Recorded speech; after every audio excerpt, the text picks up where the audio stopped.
IPL 2024 की शुरुआत में केवल 3 महीने ही बचे हुए हैं।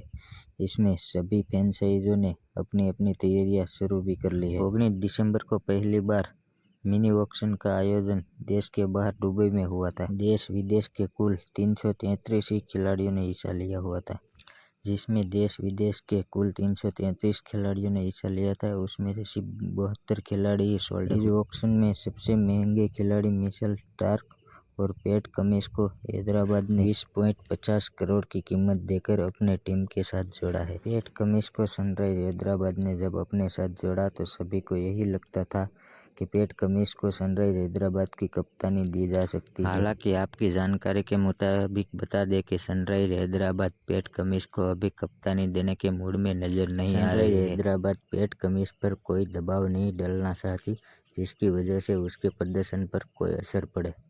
2024 के आईपीएल में सनराइज हैदराबाद की कप्तानी की जिम्मेदारी एडन मकरम के पास ही रहने वाली है। 29 वर्षीय दिग्गज क्रिकेटर ने 2023 की कप्तानी भी उसी ने संभाली थी।